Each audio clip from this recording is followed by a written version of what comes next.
तो मैं आपको बताता हूँ ह्यूमन हार्ट के बारे में। ठीक है, तो दिल की बात करते हैं। तो जैसे आप सब लोग जानते हैं कि हमारी बॉडी में जो ह्यूमन हार्ट है उसका काम क्या है। उसका काम है to pump the blood in the body. ठीक है, पॉइंट क्या बताना चाह रहा हूं कि पूरा शरीर आप जो देखते हैं आपका और अपना, ये पूरा शरीर सेल से मिलकर के बना हुआ है। ठीक है, ये आप लोग जानते हैं। सेल मतलब कोशिका। तो एक सेल, एक से दो, दो से चार, चार से आठ, और इस तरह मल्टीप्लाई करते करते सेल्स जो हैं, मैं बहुत शॉर्ट और क्विक बताऊंगा आपको। ठीक है, I am not going very much into the detail, but फिर भी आपको कॉन्सेप्ट देने की कोशिश करता हूं। तो सेल मिल करके, एक सेल, दो सेल, इस तरह मिल करके बहुत सारे सेल जो है वो एक टिश्यू का निर्माण करते हैं। ठीक है, और टिश्यूज मिल करके ऑर्गन्स का निर्माण करते हैं। ऑर्गन्स हमारी बॉडी में, human heart is an organ, kidney organ है, लंग्स ऑर्गन है। ठीक है, और जब सारे ऑर्गन्स मिलकर के आपस में काम करना शुरू कर देते हैं, दिल धड़कना शुरू करता है, किडनी फिल्टरेशन शुरू करती है, लंग्स ऑक्सीजन का इनटेक और आउटटेक करना शुरू करता है, सारे ऑर्गन जब मिलकर के काम करते हैं तो एक सिस्टम बना लेते हैं। तो हम उसको बोलते हैं कि ऑर्गन्स ने एक ऑर्गन सिस्टम बना लिया है। ठीक है, अब ये सिस्टम जो है, इसके ऊपर नेचर ने एक कवर बनाया हुआ है, हड्डियों का ढांचा है, फिर एक स्किन बनाई हुई है, किसी की गोरी है, किसी की थोड़ी सांवली है, और वो एक पूरा आदमी तैयार हो जाता है जिसको हम लोग कहते हैं ऑर्गेनिज्म। ये टॉपिक चूज करने का भी एक विशेष रीजन आपको लास्ट में बताएंगे क्लास खत्म होने के बाद। ठीक है, अब ये जो ऑर्गेनिज्म है, अब वापस अगर चलेंगे तो ऑर्गेनिज्म ऑर्गन सिस्टम है, डिफरेंट ऑर्गन्स है, टिश्यूज है, और टिश्यूज है क्या, सेल्स है। तो सेल, अगर सेल हमने कहा ना, जैसे एक ये सेल होता है, जनरली हम लोग यही पढ़ते हैं कि सेल एक स्ट्रक्चर है, बीच में एक न्यूक्लियस है, साइटोप्लाज्म भरा हुआ वगैरह वगैरह। There are lot of cell organelles inside the cells. विशेष और इंटरेस्टिंग बात यह है कि इस सेल को जिंदा रहने के लिए, सेल को जिंदा रहने के लिए सबसे जरूरी चीज जो है वो हमें नेचर से मिलती है, ऑक्सीजन, O2। ठीक है, ये नेचर से मिलती है। तो अब मान लीजिए आपकी बॉडी का कोई पार्ट, या शूज के अंदर का पैर और पैर के अंदर का अंगूठा या किसी उंगली, उसको ऑक्सीजन की, सेल से बना है वो भी, वहां पे भी एक सेल है, तो उसको अगर ऑक्सीजन की जरूरत है, ऑक्सीजन कैसे जाएगी? तो वो ऑक्सीजन ऐसे नहीं होगा कि आप पैर को हवा में कर देंगे या आप सोचो कि बाहर से ऑक्सीजन आ जाए, ऐसा नहीं है। So there is a system, एक सिस्टम है पूरा कि कैसे इस सेल के अंदर ऑक्सीजन आएगी। ठीक है, तो वो हम देखते देखते क्या है कि हम इनहेल करते हैं ऑक्सीजन, नेचर में आएंगे, इनहेल किया और एक्सेल किया। बाबा रामदेव जो कराते हैं वो क्या कराते हैं, वो पूरी जितनी भी उनकी एक्सरसाइज है, जितने भी तरीके वो बताते हैं कि आप ऑक्सीजन को ज़्यादा से ज़्यादा इनहेल कर लीजिए, तो ज़्यादा प्रैक्टिस करेंगे तो आपकी लंग्स की कैपेसिटी बढ़ेगी, ज़्यादा ऑक्सीजन आ जाएगी तो वो ब्लड में जाएगी, और ब्लड से वो ऑक्सीजन आपके सेल्स में चली जाएगी। ये सेल क्या करेगा, इस ऑक्सीजन की मदद से एनर्जी प्रोड्यूस करेगा। ठीक है, एनर्जी प्रोड्यूस करेगा। अगर सेल को एनर्जी मिलेगी तो सेल डिवाइड करेगा, डिवाइड करेगा तो टिश्यू बना लेगा।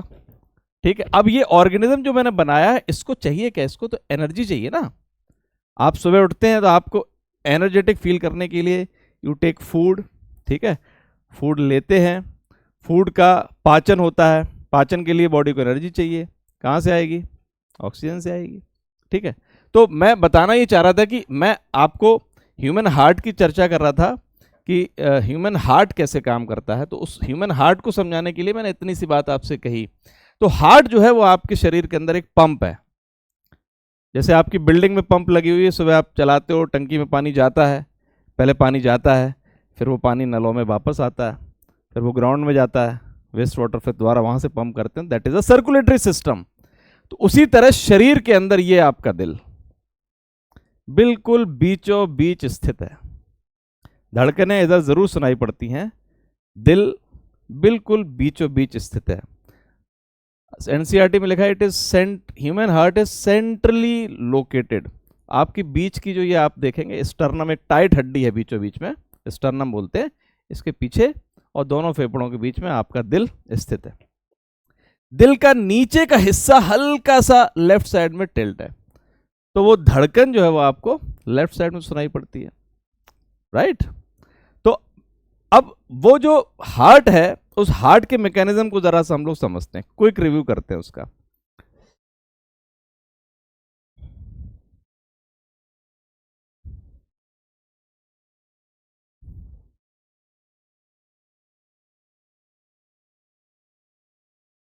अरे कोई बात नहीं, धीरे धीरे जाएंगे ना, बोर्ड पे भी तो ऐसे मिटाते थे। ठीक है, तो मैं आपको ह्यूमन हार्ट बताता हूं, क्विक रिव्यू करते हैं। अब ह्यूमन हार्ट जो है कितने चैम्बर है? 4 चैम्बर, सबको पता है। दिल के सिर्फ 4 कोने हैं, ठीक है, वो समझने हैं कैसे काम करते हैं। तो मैं आपको उतना क्लस्ट हार्ट नहीं बना पाऊंगा, लेकिन मैं आपको एक सिंपल सा दिल बना के दिखाता हूं।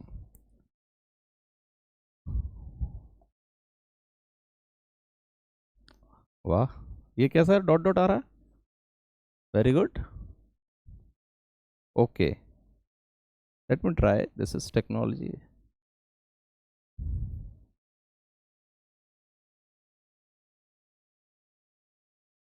ठीक है, 4 चैम्बर का दिल बनाते हैं। आप लोगों ने पढ़ा होगा वैसे तो ये,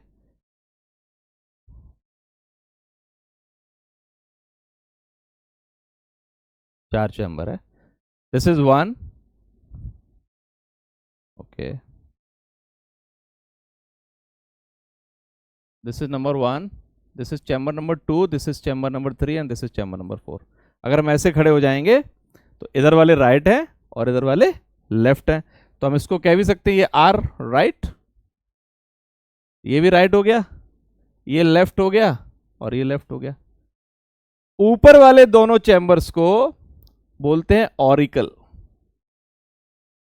ऑरिकल, तो right auricle, left auricle, right नीचे वाले को बोलते हैं ventricle, right and left ventricle.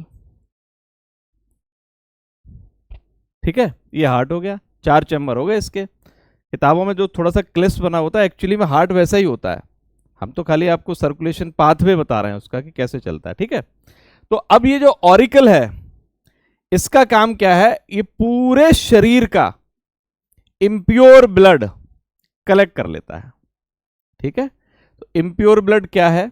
Impure blood वो है ऐसा ब्लड जिसके अंदर कार्बन डाइऑक्साइड की मात्रा ज्यादा है, और प्योर ब्लड वो है जिसके अंदर ऑक्सीजन की मात्रा ज्यादा है। तो पूरे शरीर का इम्प्योर ब्लड, चाहे वो शरीर के नीचे के हिस्से से हो, शरीर के ऊपर के हिस्से से हो, दिल के ऊपर के हिस्से से हो, या फिर दिल का खुद का इम्प्योर ब्लड हो। हार्ट का ऊपर का एक हिस्सा हो गया, हार्ट से नीचे का हिस्सा हो गया, और हार्ट का खुद की वॉल्स का एक हिस्सा हो गया। तो नीचे से जो भी वेन, इसको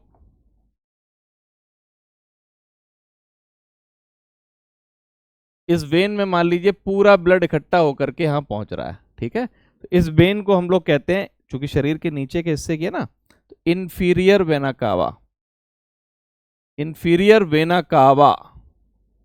अच्छा, ये भी पता होगा आप लोगों को कि वेन्स में इम्प्योर ब्लड चलता है with the exception pulmonary vein, और आर्टरीज में प्योर ब्लड चलता है with the exception pulmonary artery. ठीक है, तो पूरे शरीर के नीचे के हिस्से का सारा यहां पहुंच गया इम्प्योर ब्लड, ऊपर के हिस्से से भी आ गया, इसको बोलते, इस वेन को बोलते हैं सुपीरियर वेना कावा, चूंकि ऊपर से आई है।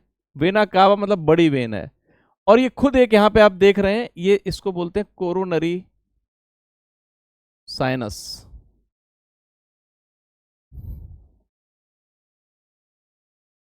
ठीक है, तो अब क्या होगा कि पूरे शरीर का इम्प्योर ब्लड आपका आकर के यहां इकट्ठा हो गया। तो यहां पे मैं लिख दूं कार्बन डाइऑक्साइड रिच ब्लड। ठीक है, पूरे शरीर का आ गया। जब यहां पर आएगा तो यहां पर कुछ क्लस्टर ऑफ सेल्स हैं, इसको हम लोग कहते हैं S A node. S A node, cyano atrial node. जैसे ही ब्लड यहां पर आएगा, ये एक वेव, इलेक्ट्रोमैकेनिकल वेव जनरेट करेगी। साइनो एट्रियल नोड जो है इलेक्ट्रोमैकेनिकल वेव जनरेट करती है, और उस वेव से ये ऊपर का हिस्सा जो है ये ऐसे दब जाता है, स्क्वीज हो जाता है। ठीक है, तो जब ऊपर का हिस्सा स्क्वीज होगा तो इस हिस्से पे प्रेशर आएगा, क्योंकि यह ओपनिंग है ना, वो यहां पे ओपनिंग नीचे दिख रही है, तो ये दोनों हिस्से ऊपर के साइमल्टेनियसली स्क्वीज होते हैं साथ साथ। तो जैसे ऊपर के साइमल्टेनियसली स्क्वीज होंगे तो जो ब्लड यहां पे भरा हुआ है वो ब्लड नीचे आएगा। ठीक है, तो जब ऊपर ऐसे होता है सिस्टोल, इसको बोलते हैं सिस्टोल। कॉन्ट्रैक्शन भी बोलते हैं इसको, कॉन्ट्रैक्ट करता है। तो ऊपर कॉन्ट्रैक्ट हुआ तो ऊपर से प्रेशर पड़ेगा, प्रेशर पड़ेगा तो ब्लड जो है इम्प्योर ब्लड यहां से नीचे आएगा। ठीक है, यहां पे बेल्व लगे हुए हैं, ट्राइकस्पिड बेल्व है। बेल्व क्या होता है? बेल्व मेंटेन्स अ यूनिडायरेक्शनल फ्लो, मतलब वेल्व से अगर कोई चीज एक बार पास हो गई तो वो अब वापस नहीं आ सकती वहां से। साइकिल के पहिए में बेल्व लगा होता है, हवा निकल जाएगी तो हवा वापस नहीं आएगी, डाली जाएगी। गैस सिलेंडर में वेल्व होता है, वेल्व आपने खोल दिया, एक बार निकलना शुरू हो गई, यूनिडायरेक्शनल फ्लो है, वापस नहीं है। तो उसी तरह ब्लड भी यहां से एक बार आएगा, तो जैसे ब्लड का प्रेशर पड़ेगा इसके ऊपर, ये जो ट्राइकस्पिड वेल्व देख रहे हैं, ये प्रेशर पड़े तो ऐसे झुकेंगे नीचे और ब्लड बाहर आ जाएगा। जैसे ही ब्लड उस कॉन्ट्रैक्शन से बाहर आएगा और ऊपर वाला रिलैक्स होगा, वो फ्लैप बंद हो जाएगा। It is just like a door closer in your rooms. Door closer आप धक्का लगाया, निकल गए, छोड़ दिया, अपने आप बंद हो जाएगा। ठीक है, तो धक्का लगेगा तो आवाज आएगी, जब दोबारा दरवाजा बंद होगा तो आवाज आएगी। तो एक आवाज आती है सिस्टोल पे, लब लब, और दूसरी जब दरवाजा बंद होता है तो दूसरी आवाज आती है डब। अभी कहानी खत्म नहीं हुई है। ऊपर सिस्टोल होगा, प्रेशर से ब्लड ऊपर से नीचे आ जाएगा। अब नीचे ब्लड भर गया और ऊपर वाला रिलैक्स हो गया, तो ये ब्लड, चूंकि ब्लड भर गया यहां पे, तो अब यहां फिर इस नीचे वॉल पे प्रेशर आएगा, तो नीचे वाला कॉन्ट्रैक्ट होगा, नीचे वाला कॉन्ट्रैक्ट होगा, ऊपर वाला रिलैक्स होगा। तो एक पोजीशन, कॉन्ट्रैक्शन की पोजीशन सिस्टोल कहलाती है, और डायलेशन की, रिलैक्सेशन की पोजीशन जो है वो डायस्टोल कहलाती है। डायास्टोल मतलब ये कॉन्ट्रैक्ट है तो ये रिलैक्स है, ये रिलैक्स है तो ये कॉन्ट्रैक्ट, और ये कॉन्ट्रैक्ट है तो ऊपर वाला रिलैक्स है। तो वो अब ब्लड अब क्या होगा, यहां से नीचे आएगा। ठीक है, अब देखिए मजे की बात समझिए कि ये ब्लड पैरेलली यहां चल रहा है, क्योंकि क्लोज सर्कुलेटरी सिस्टम है, अभी आपको लास्ट में समझा दूंगा। तो जब ब्लड यहां से निकल रहा है तो ब्लड यहां से भी निकल रहा है उस वक्त, तो मतलब यहां पे कहीं से आया होगा ब्लड। ठीक है, तो अब ये यहां ट्राइकस्पिड वेल्व है, मैं लिख देता हूं ट्राई, 3 फ्लैप हैं इसलिए ट्राइकस्पिड, कस्पिड मतलब फॉर्म है उसका, ट्राइकस्पिड वेल्व। और इस तरफ जो है आपको बाइकस्पिड वेल्व मिलेंगे, बाई मतलब 2, इधर 2 मिलेंगे।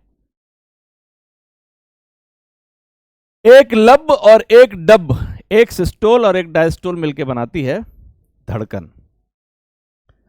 नॉर्मल आदमी का 1 मिनट में दिल धड़कता है 72 बार। ठीक है, तो आप कैलकुलेट, और एक धड़कन पे 70 ml ब्लड जो है लब डब पे निकल जाएगा। तो आप कैलकुलेट करोगे तो 4.5-5 लीटर का ब्लड एवरेज ह्यूमन बीइंग के अंदर आपको मिलेगा। अब बात अभी खत्म नहीं हो रही है, तो इस साइड में इम्प्योर ब्लड चलेगा और इस साइड में चलेगा प्योर ब्लड, मतलब ऑक्सीजन रिच ब्लड। तो इसके अंदर ऑक्सीजन रिच ब्लड कहीं से आ रहा होगा, वो मैकेनिज्म आपको बताता हूं।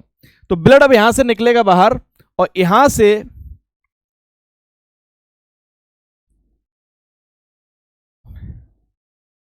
थोड़ी सी समझने का प्रयास करिएगा। I am not good in drawings, but आप समझने की कोशिश करिएगा। अब ये जो है यहां से, ये एक आर्टरी है, इसका नाम है पल्मोनरी आर्टरी। हिंदी में बोलते हैं फुफ्फुस धमनी, पल्मोनरी आर्टरी। ठीक है, ये आर्टरी में ब्लड आ गया। कौन सा ब्लड है यहां पे बताइए? यहां प्योर ब्लड है, इम्प्योर ब्लड है ना, कार्बन डाइऑक्साइड रिच ब्लड है यहां पर। ठीक है, तो पल्मोनरी आर्टरी में कौन सा ब्लड आएगा मैं पूछूंगा तो? इम्प्योर ब्लड, मतलब blood rich in carbon dioxide. अब वो ब्लड इसके अंदर आ गया। यहां से पल्मोनरी आर्टरी जो है ये लंग्स में कनेक्ट रहती हैं। कितनी लंग्स हैं? एक है। एक किसके अंदर भाई? कोविड के बाद एक रह गई क्या? 3 तो नहीं है किसी के अंदर? चित्रकारी देखिए, बहुत शानदार बना रहा हूं मैं। ये कौन चित्रकार है? ये है लंग्स, ठीक है, फेफड़े। ठीक, अब ये पल्मोनरी आर्टरी से जो ब्लड है, कार्बन डाइऑक्साइड रिच ब्लड चला गया लंग्स के अंदर। ठीक है, तो यहां पे ये क्वेश्चन है, पीसीएस में कई बार आता है, यूपीपीसीएस में, कि सारी धमनियां, all the arteries carries a pure blood, there is only one exception which carries a impure blood. तो पल्मोनरी आर्टरी एक एक्सेप्शन है, मतलब नाम तो आर्टरी, चूंकि आर्टरीज में शुद्ध रक्त चलेगा, प्योर ब्लड चलेगा, और वेन्स में चलेगा इम्प्योर ब्लड। ठीक है, तो अब आर्टरी है तो शुद्ध चलना चाहिए, लेकिन ये एक्सेप्शन है, इसमें कार्बन डाइऑक्साइड रिच ब्लड चल रहा है, ये ब्लड चला गया यहां पर। ठीक है, अब ब्लड क्या है? ब्लड एक टिश्यू है, ब्लड एक टिश्यू है, और अगर टिश्यू है तो मैंने स्टार्टिंग में बताया था कि कुछ सेल से मिलकर के बना होगा, तो ब्लड का अपना कॉम्पोजिशन है। तो ब्लड के अंदर क्या पाया जाता है? प्लाज्मा पाया जाता है, और ब्लड के सेल्स पाए जाते हैं। ठीक है, ब्लड के सेल्स क्या है? 3 प्रकार के पाए जाते हैं, आरबीसी, डब्ल्यूबीसी और थ्रोम्बोसाइट्स या प्लेटलेट्स बोलते हैं। 3 प्रकार के सेल्स पाए जाते हैं मुख्यतः, RBC, white blood cell WBC and blood platelets. ठीक है, तो मैं बताना ही चाह रहा था कि ये वही सेल है जो मैंने स्टार्टिंग में आपको बताया था। ये सेल कहां है? ब्लड के अंदर, और वो ब्लड कहां? ये जा रहा है इम्प्योर ब्लड यहां पर। अब ये ब्लड पहुंच गया लंग्स के अंदर। सपोज करिए अब यहां पर एक सेल बना हुआ है, पहुंचा इसके अंदर ब्लड का। अब क्या होगा कि ये ब्लड का सेल जो है लंग्स के अंदर पहुंचा, और लंग्स में खुद ही बाबा रामदेव ने सिखा दिया ऑक्सीजन लेना। लंग्स में ऑक्सीजन चली गई। वहां पे क्या हुआ? जब आपने इनहेल किया और जब आप एक्सहेल करेंगे तो कार्बन डाइऑक्साइड बाहर देंगे। ठीक है, वो जो exchange of carbon dioxide and oxygen, it takes place inside the lungs. तो यहां पे ये जो सेल है ये क्या करेगा? ये कार्बन डाइऑक्साइड को बाहर निकाल देगा और ऑक्सीजन को अपने साथ ले लेगा अंदर। ठीक, समझ में आ गई बात? अब वो जो कार्बन डाइऑक्साइड इसने रिलीज की, वो आप एक्सहेल कर दे रहे, बाहर निकाल दी बॉडी से, आपकी बॉडी की कार्बन डाइऑक्साइड बाहर चली गई। और ये अब फिर सेल मतलब कि ब्लड फिर यहां से बाहर निकलेगा। तो अब ये क्या लिए होगा? कार्बन डाइऑक्साइड है, ऑक्सीजन, ऑक्सीजन रिच सेल है, और सेल को जिंदा रहने के लिए क्या चाहिए था? ऑक्सीजन चाहिए था। वो इसे ऑक्सीजन मिल गई। क्यों? क्योंकि मैंने बताया था उसी अंगूठे पे, पैर के अंगूठे को ऑक्सीजन चाहिए वहां सेल को, तो अंगूठा तो ऐसे दिखा करके ऑक्सीजन लोगे नहीं आप, ये ब्लड का सेल ही घूम के सर्कुलेट करके आपके अंगूठे तक पहुंच जाएगा और वहां ऑक्सीजन रिलीज कर देगा। तो ये जो अब यहां से निकल रही हैं ये सारी शिराएं, इसको शिरा बोलते हैं। ये मैंने कहा ये यहां जुड़ गई आकर के। ठीक है, अब यहां पे क्या जा रहा है? Oxygen rich blood. ये देखो ऑक्सीजन धुआंधार चली गई, ये देखो, ये this is an oxygen rich blood. इसका नाम है पल्मोनरी वेन। Pulmonary vein. सभी शिराएं अशुद्ध रक्त ले जाती हैं, पल्मोनरी वेन एक ऐसा एक्सेप्शन है जो शुद्ध रक्त ले जाती है।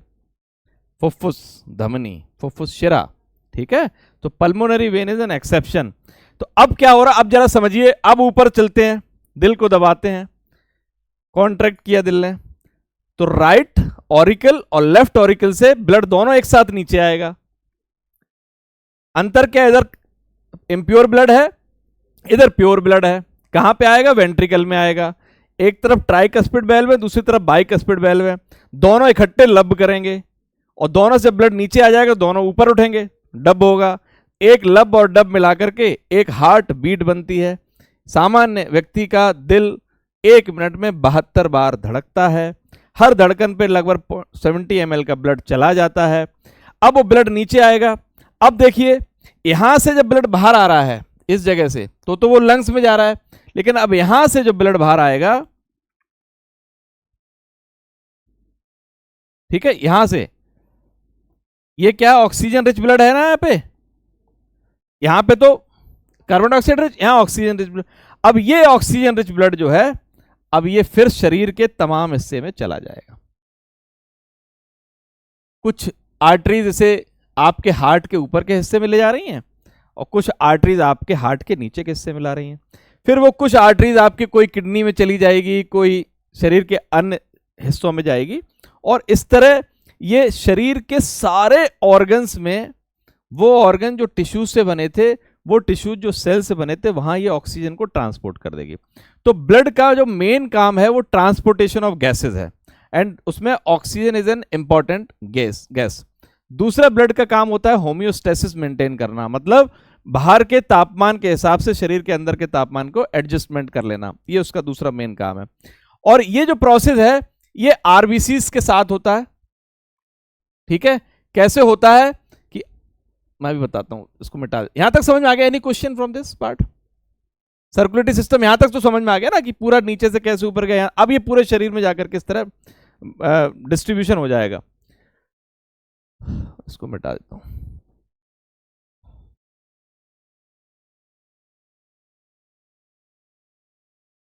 सेल्स की भी थोड़ी सी बात कर लेते हैं। आरबीसी और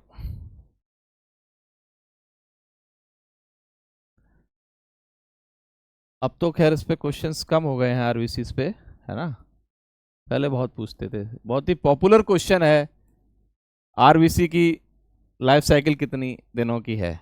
ठीक है, तो सबको पता है 120 डेज। अब आरबीसी सेल का अगर स्ट्रक्चर देखेंगे ना, तो इसके अंदर कुछ नहीं मिलेगा। ठीक है, क्यों नहीं मिल रहा है? क्योंकि अब मिलेगा, हीमोग्लोबिन मिलेगा। ठीक है, हीमोग्लोबिन क्या है? हेम और ग्लोबिन, ग्लोबिन प्रोटीन है और हेम आयरन है। ठीक है, आयरन का जो आयरन अपने साथ 4 ऑक्सीजन के मॉलिक्यूल्स को कैरी कर सकता है। एक हीमोग्लोबिन का मॉलिक्यूल 4 ऑक्सीजन के मॉलिक्यूल्स को अपने साथ पकड़ लेता है उसको। ठीक है, तो इसके अंदर पूरा क्या है कि हीमोग्लोबिन भरा हुआ है इसके अंदर, आरबीसी के अंदर, और चूंकि आयरन है तो आयरन की वजह से इसका कलर रेड हो जाता है। तो अब जरा सोचिए कि अगर नेचर है, this is all nature, nature ने, मैंने आपको बताया सेल क्या, सेल के अंदर बहुत सारे सेल ऑर्गेनल्स हैं, साइटोप्लाज्म है, बहुत सारे छोटे छोटे न्यूक्लियस है, माइटोकॉन्ड्रियाज हैं, बहुत सारे सेल ऑर्गेनल्स हैं, लेकिन इस सेल के अंदर ऐसा कुछ नहीं दिख रहा है। क्यों? अगर वो सारे होते तो स्पेस कम हो जाता। तो नेचर ने इसको ऐसा बनाया कि इसमें मैक्सिमम हीमोग्लोबिन आ जाए। अगर मैक्सिमम हीमोग्लोबिन इसके अंदर रहेगा तो इसका मतलब ये मैक्सिमम ऑक्सीजन को कैरी कर लेगा, और मैक्सिमम ऑक्सीजन कैरी कर लेगा तो शरीर को ऑक्सीजन ही चाहिए। ठीक है, ऑक्सीजन कहां पाएगी? लंग्स में आएगी। तो हीमोग्लोबिन क्या करता है? हेम इज आयरन प्लस ग्लोबिन मिलाकर के हीमोग्लोबिन बनाता है, और इसमें ये पकड़ लेता है किसको? ऑक्सीजन को। तो एक बड़ा कंपाउंड बना लेता है जिसका नाम है ऑक्सी हेमोग्लोबिन, इसको लेकर के चलता है। ये बना लिया यहां पे ऑक्सी हीमोग्लोबिन, और इसको लेकर के गया सेल के पास, और सेल के पास जाया, वहां पे जाके उसने ऑक्सीजन को रिलीज कर दिया। ठीक, और उसने वहां से ऑक्सीजन ले ली, कार्बन डाइऑक्साइड ले ली, और फिर कार्बन डाइऑक्साइड के साथ एक एसोसिएशन कर लिया, तो उसको बोल दिया कार्बोक्सी हेमोग्लोबिन। वो एसोसिएशन करके दोबारा कहां ले आया? लंग्स में ले आया। 120 दिन चलता है ये, और ये बनते रहते हैं लगातार। अब जरा सोचिए, अगर इसके अंदर स्पेस कम होता तो हीमोग्लोबिन कम होता, हीमोग्लोबिन कम होता तो फिर ऑक्सीजन कैरिंग कैपेसिटी कम हो जाती। तो आप देखिए कि पहाड़ों पर जो लोग हैं, जैसे आप हिल्स पे जाएंगे तो जितने गोरे लोग हैं वो बड़े आपको लाल लाल दिखाई पड़ते हैं। तो उसका रीजन यही है कि वो पहाड़ पे चूंकि ऑक्सीजन की कैपेसिटी कम है, ऑक्सीजन कम है वहां पे, तो नेचर ने उनकी बॉडी में आरबीसी ज्यादा बढ़ा दी है। आरबीसी ज्यादा बढ़ा दिया तो हीमोग्लोबिन बढ़ा दिया, हीमोग्लोबिन बढ़ा दिया तो आयरन, आयरन से लाल, तो हल्का हल्का लाल दिखाई पड़ता है। आप भी कभी घर पे कर सकते हैं, जब हम बचपन में करते थे कि टॉर्च लेकर के आप हाथ के नीचे लगाइए, लाइट चली जाएगी ना तो आपको ब्लड दिखाई पड़ रहा है ना, तो वो बेसिकली ब्लड है जो आपको लाल लाल दिखाई पड़ रहा है। ठीक है, तो ये मेन काम आरबीसी का है। I am not going much into the detail, आपको जनरल साइंस का एक जनरल सा आइडिया दे रहे हैं आपको। ठीक है, इसी तरह डब्ल्यूबीसी इज ये आपकी बॉडी की आर्मी है। 5 प्रकार के डब्ल्यूबीसी है आपकी बॉडी की, ये आर्मी है। आपके अंदर कोई भी माइक्रो ऑर्गेनिज्म में कोई भी चीज बॉडी में ऐसी चली जाती है, उससे लड़ने के लिए काउंटर देती है, काउंटर आर्मी है। तो ये 5 प्रकार की हैं, मोनोसाइट, लिम्फोसाइट, बेसोफिल्स, न्यूट्रोफिल्स और ईसनोफिल्स। बेसोफिल्स सबसे ज्यादा इंपॉर्टेंट, सबसे कम है परसेंटेज में, बट इंपॉर्टेंट सबसे ज्यादा है। क्यों इंपॉर्टेंट है? 2 काम करती है। एक तो एक बहुत ही इंपॉर्टेंट पदार्थ रिलीज करती है बेसोफिल्स,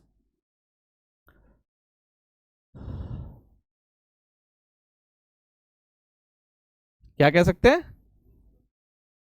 ए, हाँ हाँ कह सकते हैं। एवरी पार्ट इज अ की stone part in your body.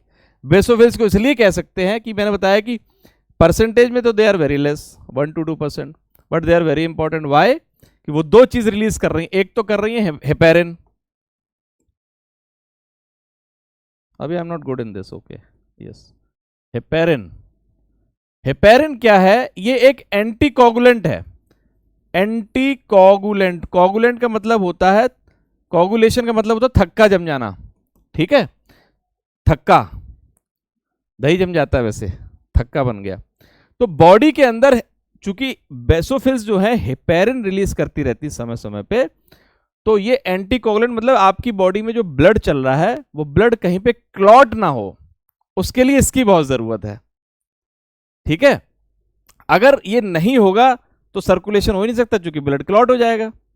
Right, तो ये एक तो हेपेरिन रिलीज कर रहा है, दूसरा हिस्टामाइन रिलीज कर रहा है। हिस्टामाइन एक हार्मोन है।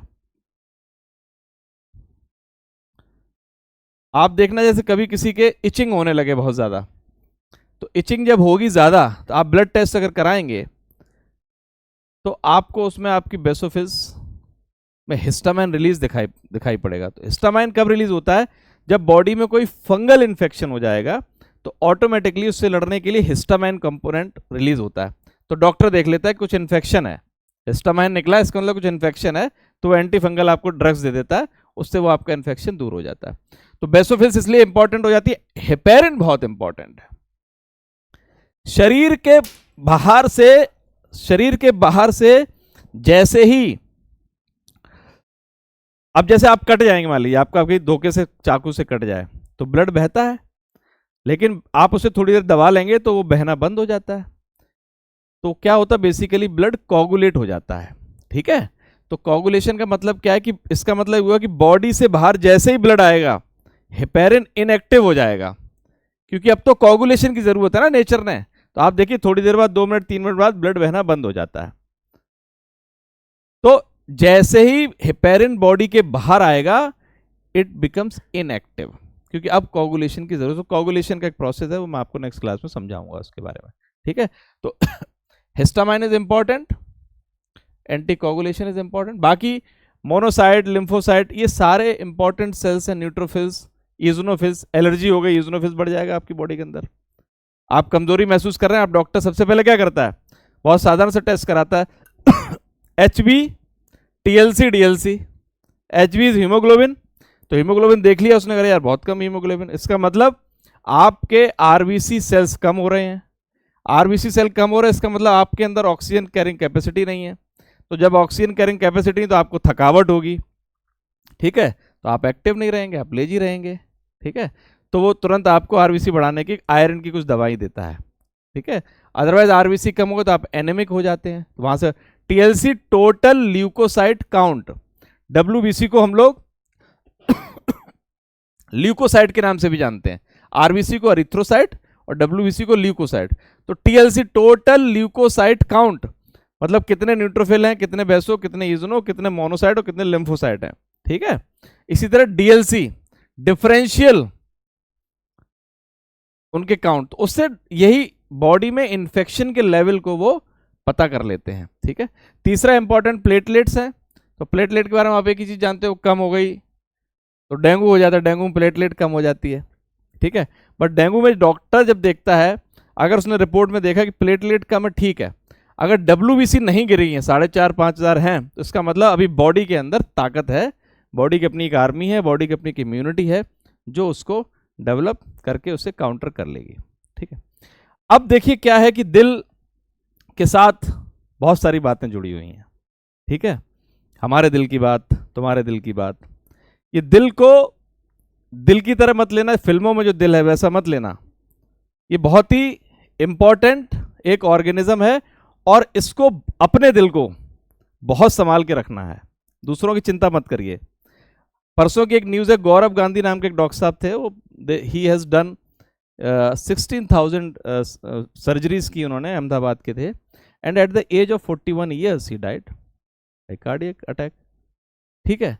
तो ये जो हार्ट है, शरीर जो है, हार्ट जो है जो पंपिंग कर रहा है, इसके अंदर जितने भी ऑर्गन हैं, चाहे वो लंग्स हो चाहे वो किडनी हो, इन सब का ध्यान आपको रखना है। और इनका बेसिक जो भोजन है वो है ऑक्सीजन। तो ऑक्सीजन आप जितनी ज़्यादा आप इनहेल कर लेंगे, आपकी लंग्स की कैपेसिटी जितनी ज़्यादा हो जाएगी, उतनी आपकी बॉडी स्ट्रांग बनी रहेगी। तो कहते हैं कि जितना चलोगे उतना चलोगे, ठीक है। सुबह उठ करके वॉक जरूर करिएगा, एक्सरसाइज जरूर करिएगा, और शरीर के अंदर आप खाते समय ध्यान रखिए क्या ले जा रहे हैं, दैट इज वेरी इंपॉर्टेंट। कुछ लोग सिगरेट पी रहे हैं अपने शौक के लिए, अरे भाई वो सिगरेट उसी लंग्स में जा करके इस लंग्स में चिपक जा रही, लंग्स के अंदर एल्बुलाई है, उनका अपना स्पेस तो उतना ही है ना। अब आपने सिगरेट का धुआं स्मोक वहां पे भर दी तो इसका स्पेस वैसे ही कम हो गया। बाबा रामदेव कुछ भी कर लें कुछ नहीं होगा, तो ऑटोमेटिकली आप जब भी कभी इन्फेक्शन होगा तो आपको यहाँ दिक्कत होगी। आप अल्कोहल ले रहे हैं, आप कोई भी इस तरह की चीज, तो आप अपनी बॉडी के अंदर क्या ले जा रहे हैं ये आपको तय करना है और आपको जागरूक रहना, क्योंकि आपका शरीर है। यूपीएससी में जनरल साइंस रखने का मतलब ही यही था कि सामान्य विज्ञान, ऐसा विज्ञान जो सामान्य व्यक्ति को आता हो। आपको जानना चाहिए आपका हार्ट कैसे काम करता है, आपको जानना चाहिए किडनी कैसे काम करती है, लंग्स का क्या रोल है। तो routine exercise is must in your, it should be must in your routine, जिसमें आपके डेली की दिनचर्या है, और पढ़ाई के लिए बहुत ज़रूरी है। अगर आप अच्छा लंबे पढ़ाई करना चाहते हैं तो आप, दूसरा सजेशन ये भी है कि आप लोग कुर्सी पे मेज पे अगर बहुत देर तक बैठते हैं तो आप 1-1.5 घंटे बाद 5 मिनट के लिए खड़े हो जाएंगे, तो आपकी बॉडी का सर्कुलेशन। और कभी अगर आपको लगता है कि आप लेजीनेस फील कर रहे हैं, खड़े होकर थोड़ा जंप कर लीजिए, जंप करेंगे तो क्या होगा, ब्लड का सर्कुलेशन बढ़ेगा, ब्लड का सर्कुलेशन बढ़ेगा, पंपिंग होगी, पंपिंग होगी तो नया ब्लड संचार होगा, ऑक्सीजन जाएगी और आप ठीक हो जाएंगे, ठीक है। और कभी अनइजीनेस है तो बाबा रामदेव को फॉलो करिए आप। मैंने आज आपको बहुत थोड़ा सा बताया है, इसकी और डिटेल स्टडी की ज़रूरत है, थोड़ी सी डिटेल स्टडी आपको, और नेक्स्ट क्लास में हम लोग उसमें आगे बढ़ेंगे। तब तक इतना पढ़ लीजिएगा, NCERT is a good resource, आप वहाँ से पढ़ करके इसका रेफरेंस। किसी का कोई क्वेश्चन हो बताइए, एनी क्वेश्चन। हिस्टामिन मैंने आपको बताया ना कि अगर इचिंग हो रही है तो that is an hormone, is a chemical, ठीक है। तो अगर इचिंग हो रही तो खुद ही बॉडी, पहले तो बॉडी छोटी मोटी प्रॉब्लम खुद ही देख लेती है, जब वो नहीं हैंडल होती है तब फिर बाहर से ड्रग लेनी पड़ती है, ठीक है। तो अगर बॉडी में कहीं इचिंग है तो automatically histamine will be released and this itching is finished. नहीं है, अच्छा वो कब होगी इचिंग, कब होगी, फंगल इन्फेक्शन से होगी। फंगल इन्फेक्शन है तो हिस्टामिन रिलीज हो जाएगा, ठीक है, और डॉक्टर आपको देख लेगा हिस्टामिन रिलीज हुआ तो आपको फंगल इन्फेक्शन की दवा दे देगा, उससे आप ठीक हो जाएंगे। और बताइए क्या क्वेश्चन है। ऐसे नोड, साइनो एट्रियल नोड है ये, ठीक है, गुच्छा है, it is a cluster of cells, ठीक है। ये सेल्फ जनरेशन करता है इलेक्ट्रो मैकेनिकल वेव की, यहां पे जैसे ही ब्लड इसके कांटेक्ट में आएगा एक वेव शुरू हो जाएगी, इलेक्ट्रिक शॉक से निकलेगा, उसी इलेक्ट्रिक शॉक के इनिशिएशन से ये कॉन्ट्रैक्ट करेगा। जैसे तुम्हें करंट लग जाए, ऐसे करोगे ना, सेम इसका ऐसे नोड का यही काम है, जैसे ही ब्लड कांटेक्ट में खटाक से ऐसे स्क्वीज किया, ये प्रेशर यहां ये खुला, ठीक है, ऐसे नोड। और एक और होती है एसबी नोड, यहां पे होती है साइनो वेंट्रिकल नोड होती है, उससे वो आगे की प्रोसेस, मतलब आपके ब्लड को इनिशिएट करने के लिए चाहिए ना, कुछ ब्लड आता है हर उस पर एवरी सेकेंड। तो मैं कहने था, अच्छा कभी कभी ऐसे नोड खराब हो जाती है, किसी की खराब हो गई मान लो, तो डॉक्टर आपका पेस मेकर लगाता है, इसको हटा के इसकी एक छोटा सा सेल डाल देता है, तो सेल क्या कर रहा है, वो भी वेव जनरेट कर रहा है, इलेक्ट्रिक वेव जनरेट कर रहा है ना, तो वो पेस मेकर लग जाता है आपका इसकी जगह, ठीक है। अच्छा एक चीज और बता दूं कि ये जो नीचे मैंने superior vena cava inferior vena cava बताया ना, इसके अंदर भी वेल्व होते हैं, सेमिलूनर वेल्व्स होते हैं। कोलेस्ट्रॉल में क्या बता रहे हो? देखिए अब इसको बहुत सरल भाषा में समझते हैं कि कोलेस्ट्रॉल दो प्रकार के हैं, गुड कोलेस्ट्रॉल और बैड कोलेस्ट्रॉल। तो बैड की बात कर लेते हैं। बैड शब्द अपने आप में बैड है, ठीक है। तो आपकी, मैंने बताया कि बॉडी में आर्टरीज और वेन्स ये चल रही है, इसी के अंदर ब्लड फ्लो हो रहा है। तो अगर ऐसे समझिए कि अगर आपकी आर्टरीज की वॉल्स पर, सपोज ये आर्टरी है, ठीक है, और इसकी वॉल पे कुछ कुछ जमा होने लगे, कुछ लिपिड्स जमा हो जाए, कुछ यहां जमा हो जाए, और थोड़ा बढ़ जाए और थोड़ा बढ़ जाए, अब देखो, और ब्लड को निकलना है, अभी तक तो आराम से आ रहा था, अब कोलेस्ट्रॉल ने जगह बना ली है, तो ब्लड फ्लो रुकेगा ना, मुश्किल होगी ना, ठीक है। तो फिर धीरे धीरे ब्लॉकेज आएगा, ब्लॉकेज आएगा तो आपको सीने में दर्द होगा, तो आप डॉक्टर के पास जाएंगे, तो डॉक्टर आपकी एंजियोग्राफी करेगा, तो कहेगा आपकी इतनी आर्टरीज जो है ब्लॉक है, ठीक है। तो कोलेस्ट्रॉल को, बैड कोलेस्ट्रॉल को कंट्रोल करने की ज़रूरत होती है, तो उसके लिए रेगुलर एक्सरसाइज, वही सब, बाकी तो दवाइयाँ डॉक्टर्स देते ही हैं, ठीक है। बट आपको स्टेटिन ड्रग्स होती हैं जो कोलेस्ट्रॉल को लोअर करती जाती हैं, ठीक है। तो बैड कोलेस्ट्रॉल, ये तो कोलेस्ट्रॉल बेसिकली जो आप पूछना चाह रहे हैं डैमेज करता है, कोलेस्ट्रॉल यहाँ जमा हो जाएगा। तो अगर ब्लड के फ्लो में कोई भी ऑब्स्ट्रक्शन आएगा, अरे आपका ब्लड कहीं बंद कर दिया जाए 2 मिनट के, 1 मिनट के लिए, काम खत्म, ठीक है। तो ये धीरे धीरे उसकी क्या होता है, जो पैसेज है वो नैरो होता चला जाएगा, पैसेज नैरो होगा, फिर अपने आप ब्लड के उसको समस्या होगी। तो एक क्वेश्चन और मुझे याद आ गया, व्हाट इज ब्लड प्रेशर? तो क्या कोई बताएगा ब्लड प्रेशर क्या है? क्विक, रात के 11 बज रहे हैं, जैसे 10 बज रहे हैं, बताइए, ठीक है। और साइंटिफिक वो दीजिए मैं, ठीक है, और बताइए, I need a scientific answer, keyword चाहिए मुझे उसमें। तो एनसीईआरटी में लिखा हुआ है, the pressure exerted by the blood on the walls of an arteries is known as blood pressure. Arteries की वॉल पे, वेन्स की वॉल पे पड़ने वाला नहीं। तो यही मैं जानना चाह रहा था कि आर्टरीज की वॉल पे, ठीक है।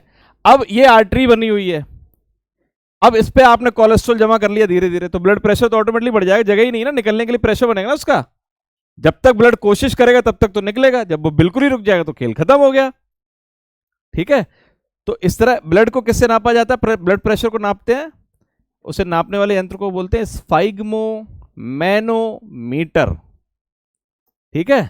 तो उसमें भी क्या वो सिस्टोल और डायस्टोल नाप रहे हैं आप, कितना सिस्टोल है और कितना डायस्टोल है। तो आइडियल क्या है, 120/80 mm ऑफ Hg, ठीक है, मरकरी से एटमॉस्फेरिक प्रेशर से उसे लेते हैं, ठीक है। पल्स नापता है डॉक्टर आपकी, डॉक्टर के यहाँ जाओ तो हाथ पकड़ता है वो, आप ध्यान दीजिए, कभी कई बार डॉक्टर ने हाथ बड़ा दबा के पकड़ते हैं वो, है ना, टाइट पकड़ते, क्यों?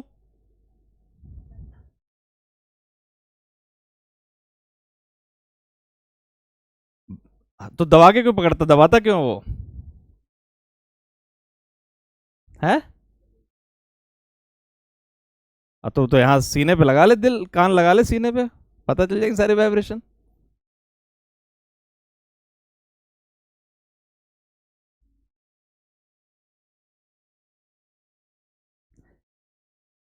वो पल्स चेक कर रहे हैं, एक्चुअल वो चाहते हैं आपकी आर्टरीज तक पहुंचना, और बॉडी में आर्टरीज जो है ना वो डीपली एम्बेडेड होती हैं, ज्यादा इंपॉर्टेंट है ना।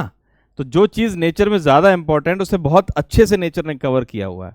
तो आर्टरीज आर डीपली एम्बेडेड। तो मैंने अभी आपसे कहा ना, pressure exerted by the blood on the walls of the arteries is known as blood pressure. वहीं से वो पल्स लेना चाहता है, इसलिए दबा करके आर्टरीज तक पहुंचता है। वेन्स पे तो पता चल ही रहा है वेन्स चल रही है, बट एक्चुअली पल्स देखता है कितनी चल रही है, वो 72 बार धड़क रहा है कि नहीं धड़क रहा है। ज्यादा है तो इन्फेक्शन है, ज्यादा है तो ब्लड प्रेशर बढ़ा हुआ है। ठीक है। एक और ट्रिकी क्वेश्चन है कि जब ब्लड सैंपल लेने वाला ब्लड लेने आता है तो वो ब्लड कहां से लेता है, आर्टरी से लेता है कि वेन से लेता है? जल्दी बताओ। वेन्स पे तो इम्प्योर चल रहा है, हैं? तेज बोलो। कहां से लेगा, आर्टरी से लेगा कि वेन से लेगा, और क्यों, वाई?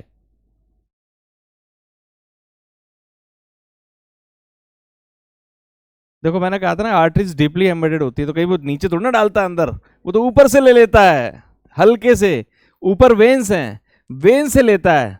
प्योर इम्प्योर का मतलब थोड़ा ना कचड़ा भरा है उसके अंदर, that is only a quantity of oxygen and carbon dioxide, don't confuse with that. तो ब्लड सैंपल वो लेगा, वेन से ले लेगा आपके ऊपर से। बाकी तो वो टीएलसी डीएलसी प्लाज्मा प्लाज्मा सब मिलेगा उसके अंदर, प्रोटीन वगैरह सब मिलेंगे, वो अपना चेक कर लेगा कौन सी बड़ी हुई चीज कौन सी कमी चीज है। ठीक है। तो सिस्टोल डायस्टोल लब डब 72 बार, और आपको tricuspid bicuspid, inferior superior coronary sinus, SA node SB node. ठीक है। Pulmonary artery pulmonary veins, lungs का काम क्या है वो आपको बता दिया, ब्लड प्रेशर क्या बता दिया, पल्स कहां से ली जाती है बता, सैंपल कहां से लिया जाता है बता। एक क्वेश्चन आपके लिए छोड़ दे रहा हूं, ब्लड जब वो सैंपल बाहर ले लेगा तो मैंने बताया ब्लड बाहर आते ही कोगुलेट हो जाता है और शीशी में डालता है। अगर थक्का जम जाएगा तो टेस्ट कैसे करेगा? तो आर्टिफिशियल एंटी कोगुलेंट होता है उस शीशी के अंदर पहले से ही, आर्टिफिशियल एंटी कोगुलेंट। नेचर के अंदर तो हेपेरिन है बॉडी के अंदर, वो बाहर आर्टिफिशियल क्या है पता करके आइएगा। आर्टिफिशियल एंटी कोगुलेंट, ये आपके लिए क्वेश्चन छोड़ दिया। एक क्वेश्चन मुझे और बता दिए चलते चलते, बढ़िया नींद आएगी आप लोगों को। शरीर में बहुत मेजर अंगों के बारे में हमने बात की, इस पूरे सिस्टम को देख करके बताइए मुझे ऐसा कौन सा ऑर्गन है जिसको ऑक्सीजन की जरूरत नहीं, ब्लड से कोई ऑक्सीजन की जरूरत नहीं उसको। मैंने बताया था ब्लड इज वेरी इंपॉर्टेंट क्योंकि वो ऑक्सीजन पहुंचा रहा है सारे। कौन सा ऐसा ऑर्गन जिसको ब्लड की जरूरत नहीं है?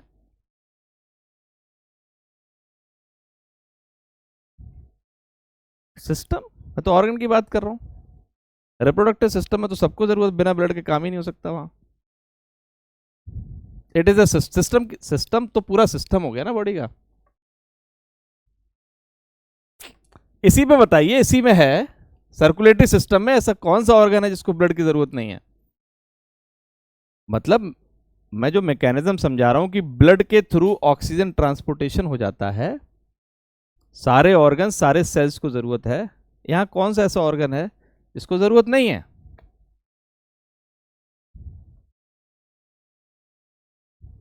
बहुत ही सिंपल आंसर है, बताओ रोजल है। नहीं नहीं नहीं, सेल तो चलेंगे नहीं।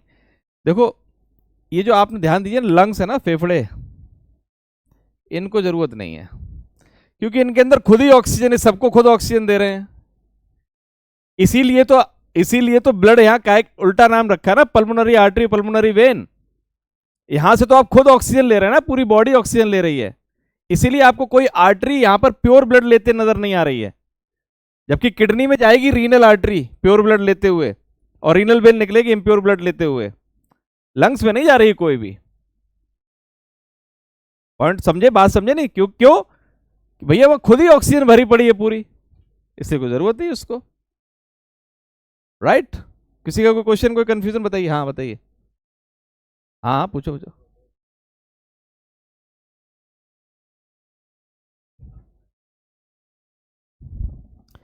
देखिए आदमी को हार्ट अटैक जो है, जो आपका जो हार्ट है it is connected with your nervous system. ठीक है। इवन आपका जो स्टमक है, स्टमक के अंदर जो इंटेस्टाइन है वो भी आपके नर्वस सिस्टम से कनेक्टेड रहती है। ठीक है। आप स्ट्रेस में होते हैं तो आपका पेट जो है गुड़गुड़ करने लगता है। ठीक है, क्यों, क्या मतलब इसका? तो ब्रेन से सब कुछ कनेक्टेड है आपका।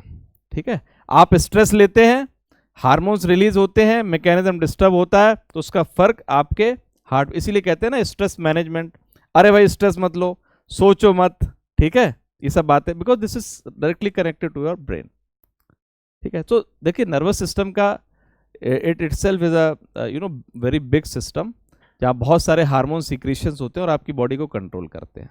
ठीक है, तो इसीलिए सबसे इंपॉर्टेंट मैं बताता हूँ। अच्छा देखिए, हम सारा एक्सरसाइज कर लेते हैं और ब्रेन की कोई एक्सरसाइज नहीं कर पाते हैं, है ना। तो ब्रेन की एक ही एक्सरसाइज है, meditation. Take 10 minutes meditation daily. जब आप ब्रेन को अपने एक्सरसाइज करेंगे तो कंट्रोल करेंगे, तो ब्रेन सारी चीज़ को कंट्रोल करेगा। ठीक है, इसीलिए अब देखो एक बात और बहुत इंटरेस्टिंग बता देते हैं आपको इसी बात पे। यह बात समझ में आ गई नहीं आ गई मेरी? तो दिल का भगवान से कोई लेना देना नहीं है, दिल का दिल से लगने से भी कोई लेना देना नहीं है। दिल टूट गया, दिल बड़ा दुखी है, दिल रो रहा है, ये सब एक लिटरेचर वर्ड्स हैं, लिटरेरी वर्ड्स हैं, जो हमें बातें करने में अच्छा लगता है।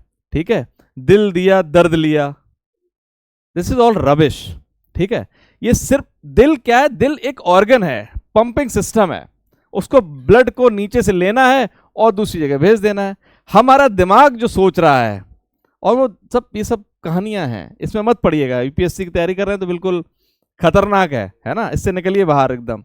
ठीक है, तो मैं बता रहा था कि आज से बहुत पीछे चले जाइए, करीब 70,000 साल पहले चले जाएंगे आप, तो एक होमोसेपियंस का जन्म होता है। होमोसेपियंस की अगर आप स्टोरी पढ़ेंगे तो हम पढ़ते हैं कि होमोसेपियंस जो है 70,000 साल पहले आए। Homo sapiens, sapiens are considered to be an intelligent species, सबसे ज्यादा। तो पहले जब तक आग का नहीं पता चला था, तब तक लोग खा लेते थे और पेट में भर लिया धुआंधार, और वो क्या होता था, वो डाइजेशन में ही बैठ गए, अपना डाइजेशन में पूरी एनर्जी चली जाती थी। फिर जब आग इजाद हो गई, फायर आ गया, तो फायर की वजह से क्या, खाना पकने लगा और पका हुआ खाना पेट में जाने लगा, तो डाइजेस्टिव सिस्टम को कम काम करना पड़ा। ठीक है, जब डाइजेस्टिव सिस्टम को कम काम करना पड़ा तो आपके ब्रेन को एनर्जी मिलने लगी। जब ब्रेन को एनर्जी मिलने लगी तो ब्रेन सोचने लगा, तो सेपियंस इस तरह से डेवलप होने लगे। इसलिए होमोसेपियन निएंडरथल से ज्यादा आगे माने गए, ठीक है, डेवलप्ड माने गए। तो मैं बताना ही चाह रहा था, ब्रेन की इंपॉर्टेंस बताना चाह रहा था। तो ब्रेन को भोजन क्या है, ब्रेन का भोजन भी ऑक्सीजन है। तो आप जो इनहेल और एक्सेल करते हैं, जो सुपीरियर वेना केवा मैंने बताई थी, वहां से हार्ट से ऊपर से ब्लड आ रहा है और ऊपर ब्लड जाएगा, एओर्टा, जब यहां से एओर्टा निकलता है, इसको बड़ी महाधमनी बोलते हैं। एओर्टा इज अ महाधमनी, बिगेस्ट आर्टरी। फिर वो और आर्टरीज में बढ़ती है, वो ब्रेन में लेकर के जाती है आपको ऑक्सीजन। तो आपके दिमाग में जितनी ऑक्सीजन पहुंचेगी उतना दिमाग आपका फ्रेश काम करेगा। अगर हो सके तो 10 मिनट के लिए उल्टे भी दीवार के सहारे सर को नीचे करके, और आप अगर एक्सरसाइज कर सकते हैं 10 मिनट तो बहुत ज़्यादा, 2 मिनट भी करेंगे आप लोग तो ब्लड का सर्कुलेशन बनेगा आपकी बॉडी में। ठीक है, और बताइए।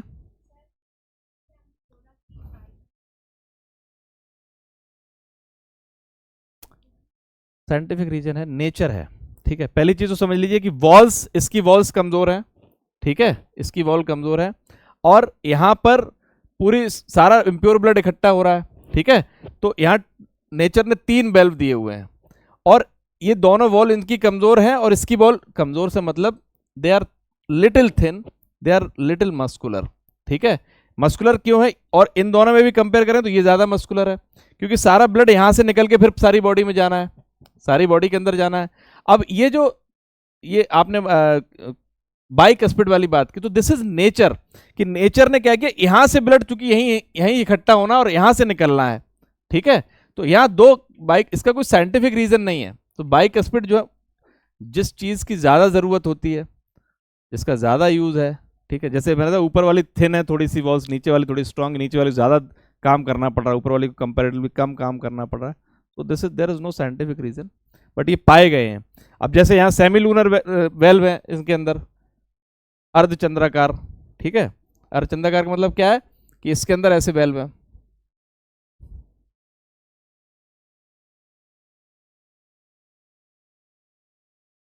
इस तरह आगे आगे बढ़ते जाएंगे। ठीक है, अर्धचंद्राकार, इट इज नेचर। और बताइए।